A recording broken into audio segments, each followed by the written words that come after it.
ప్రవక్త మొహమ్మద్ సుస్లం గారు చెప్పారని ఈ యొక్క చంద్రగ్రహణం మరియు సూర్యగ్రహణం గురించి కుసుఫ్ అనే నమాజ్ గురించి ఇస్లాంలో చెప్పడం జరిగింది.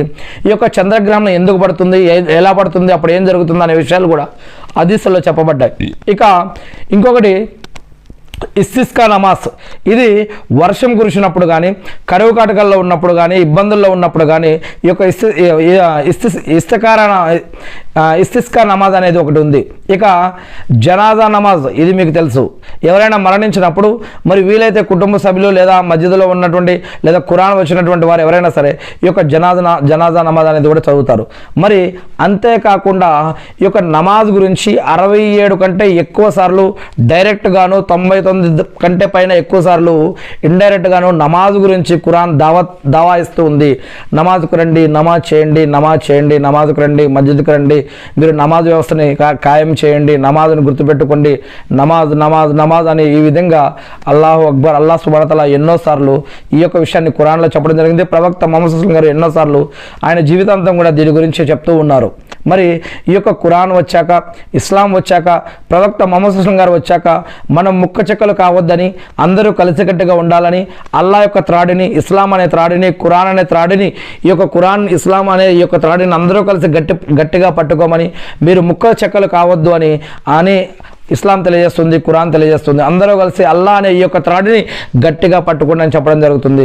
ఈరోజు మనం జమాతులుగా, ముక్క చెక్కలుగా విడిపోయి ఉన్నాం.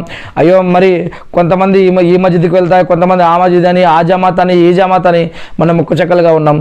కానీ మనందరి దేవుడు, మనందరి సృష్టికర్త అల్లా ఒక్కడే, అల్లా ఒక్కడే. మనందరి కిబ్లా సౌదీ అరేబియాలో ఉన్నటువంటి మక్కా నగరంలో ఉన్నటువంటి కాబా ఏదైతే ఉందో మరి అదే మన యొక్క కిబ్లా. మనందరికీ ఖురాన్ ఒకటే. మనందరి యొక్క అంతిమ ప్రవక్త మొహమ్మద్ సుస్లం గారు ఒకళ్ళే. మరియు మనందరికీ చావు, మనందరికీ పుట్టుక ఉంది, మనందరికీ చావు ఉంది, మనందరికీ ఆలమే బర్జక్ జీవితం ఉంది, మనందరికీ ప్రళయ దినం ఉంది, తీర్పు దినం జడ్జిమెంట్ డే ఉంది. మనందరికీ కూడా దేవుడు మన యొక్క కర్మలను బట్టి స్వర్గం మరియు నరకం అనేది కూడా దేవుడు మనకి ఇస్తాడు.